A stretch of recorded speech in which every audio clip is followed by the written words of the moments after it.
Bom dia, boa tarde, boa noite. Meu nome é Luciano Pires e este é o seu cafezinho.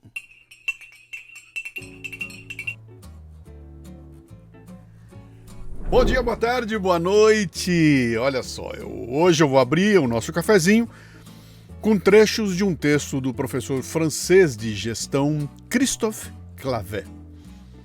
O QI médio da população mundial, que sempre aumentou desde o pós-guerra até o final dos anos 90, diminuiu nos últimos 20 anos. Pode haver muitas causas para esse fenômeno. Uma delas pode ser o empobrecimento da linguagem.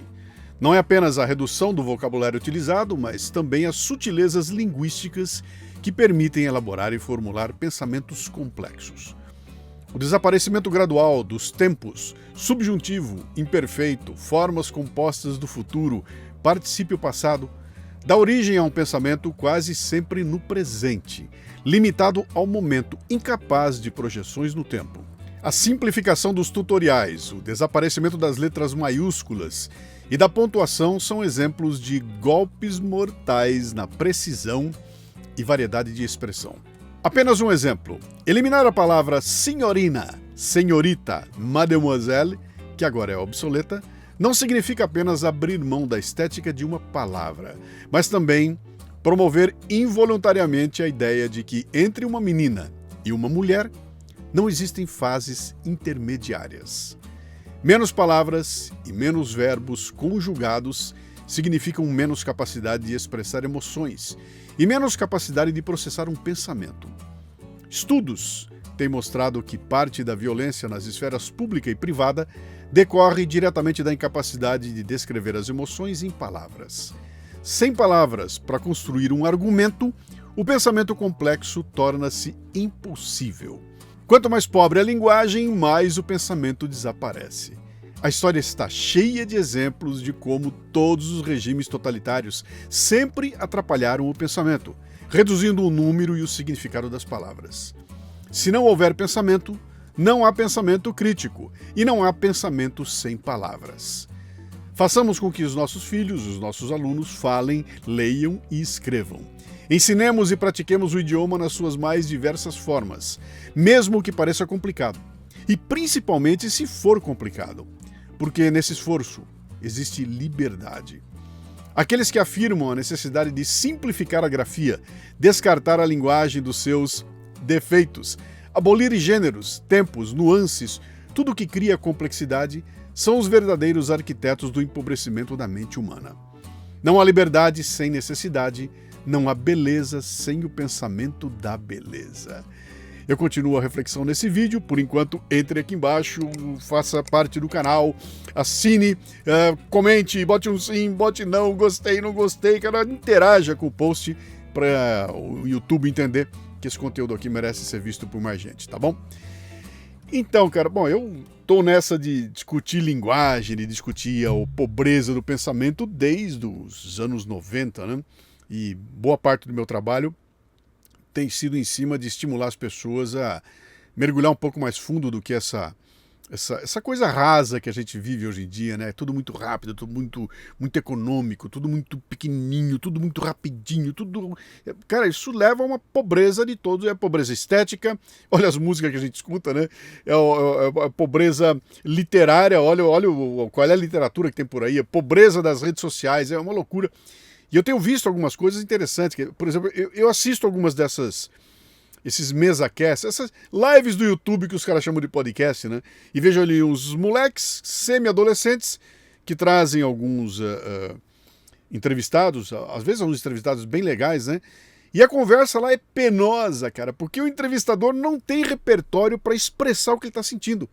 Então ali tá ligado, eles não conseguem se expressar. Eu olho aquilo e fico, meu Deus do céu, o cara não consegue dizer o que ele está sentindo, né?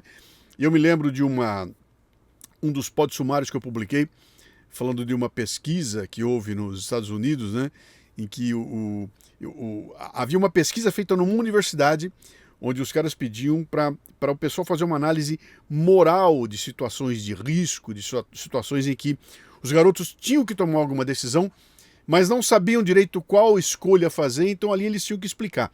E a pergunta lá era interessante. Ele dizia o seguinte aqui, ó, Conte uma situação em que você se viu diante de um dilema moral. E um monte deles não conseguiu responder porque eles não sabiam o que significava dilema moral. E não fazia parte do repertório deles nem a palavra dilema, muito menos o dilema moral, né? E ele não tinha nem como responder a pergunta. E eu me lembro de quando eu era muito jovem, cara, uma vez alguém me contou uma história dizendo que os esquimós lá no Polo Norte, perdão, o Ártico, lá naquela região toda, eles viviam num lugar onde o que existe mais é o branco do gelo, é o branco da neve, aquilo é tudo branco, né? Que por isso eles desenvolveram vários nomes para neve, para tons de branco na neve.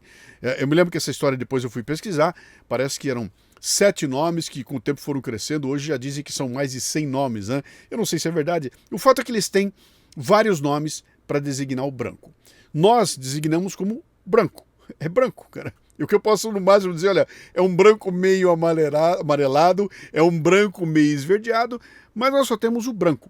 E de repente a gente está diante de um esquimó que tem 7 nomes diferentes para o branco.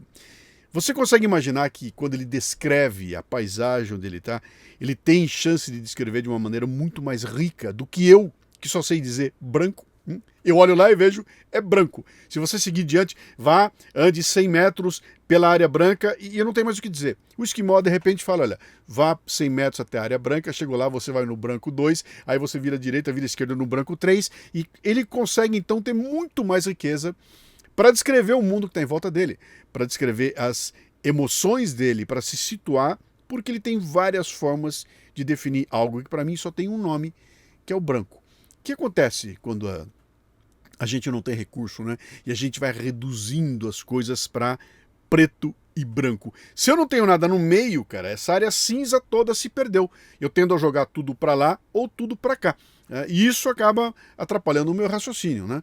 Eu acabo perdendo, como foi o exemplo do texto aqui, a sensação de que entre senhora e menina existe algo ali chamado senhorita. Quando eu elimino senhorita, não tem mais nada. Ou é menina ou é senhora, né? E aplique isso para o teu dia a dia.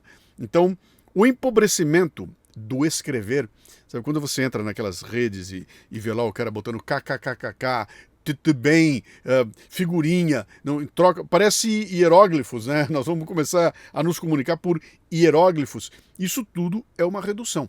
E quando você perde a redução, você perde as pequenas nuances. Então, saber escrever bem significa que você pode, com mais facilidade, pensar bem, né? Se você tem um vocabulário mais extenso, você consegue definir muito melhor. É como se fosse uma mira, né?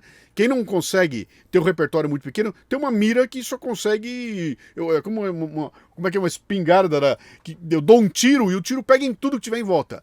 Para acertar no ponto que eu quero, eu tenho que ter recursos, né? Eu tenho que ter a linguística, que ela pode me esclarecer exatamente o que eu quero. Ela pode dizer para você exatamente como eu estou me sentindo, né? Ela pode fazer com que você compreenda muito mais uma descrição, né? E assim o teu pensamento fica muito mais rico. Então, essa questão toda do empobrecimento da linguagem, cara, não tem só a ver com tornar mais simples, tornar mais rápido. Você torna mais raso, cara. E esse é o grande problema. Nós estamos tornando tudo mais raso.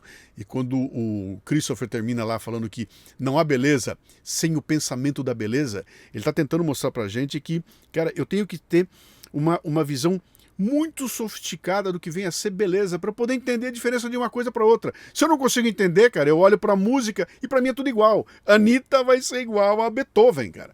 Porque aquilo no fim tudo é música.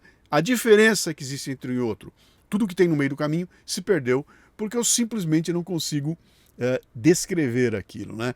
E nos livros, o livro do Orwell, né, o 1984, ele mostra lá como o governo, aquele governo totalitário, trabalhava para eliminar palavras. Então, se você não tem a palavra liberdade no teu dicionário, você não consegue definir o que é, nem lutar por aquilo. Como é que eu vou lutar por algo que eu não consigo definir o que é? Então, quando começam a eliminar palavras, eles estão trabalhando para que você tenha um pensamento mais pobre. E quem tem um pensamento pobre precisa de ajuda de quem tem um pensamento rico, que vai aparecer como o rei da cocada preta, mostrando para você qual é o caminho, para onde você tem que ir. Portanto, cara, escrever é absolutamente fundamental. Se você não tiver um repertório bom suficiente para escrever, se você não conseguir ler o suficiente para entender, você não pode nem assistir televisão, cara. Você não pode nem navegar na internet, porque os caras vão te manipular a cada clique. A cada clique. Pense nisso. Parte do meu trabalho, então, tem sido estimular o pessoal com as iscas intelectuais aí um pouquinho além, né? Se o texto tá difícil de entender, cara, pô, que legal. Lê de novo, e de novo, e de novo, e de novo, até você pegar o entendimento daquilo. Porque significa que você está ampliando o teu repertório. E tchan, tchan, tchan, tchan, não esqueça, né? Ó, Verdades e Mentiras é o meu livro Como se proteger da mídia que faz a sua cabeça. E aqui dentro tem algumas dicas bem interessantes de como é que a turma manipula o nosso pensamento, explorando a nossa ignorância sobre muitos assuntos. Um deles, a nossa incapacidade de ter um vocabulário rico o suficiente para a gente poder entender as pequenas diferenças que, no fundo, fazem toda a diferença. Vem para cá, ó, verdadesevmentiras.com.br, e o chamado definitivo que eu quero fazer é para você vir para se tornar um assinante do Café Brasil. canalcafebrasil.com.br. Se você curte os cafezinhos, cara, se você gosta do tipo de provocação que eu tô passando para você aqui, vem se tornar um assinante, cara. Sabe, se tem algum valor para você, mostra que tem, tornando o seu assinante, e você ajuda a gente a expandir aqui. Eu vou encher o saco muito a respeito disso, cara, porque esse aqui é o ano da virada, cara. Ou vai, ou racha, né? E eu espero que você venha junto pra gente poder crescer e multiplicar. Precisamos aprender mais, buscar mais informações, deixar o nosso repertório muito mais rico. E é isso que eu tenho tentado fazer. Seja sempre bem-vindo, bem-vinda e bem-vinde, cara. Que horror, bicho. Para com isso.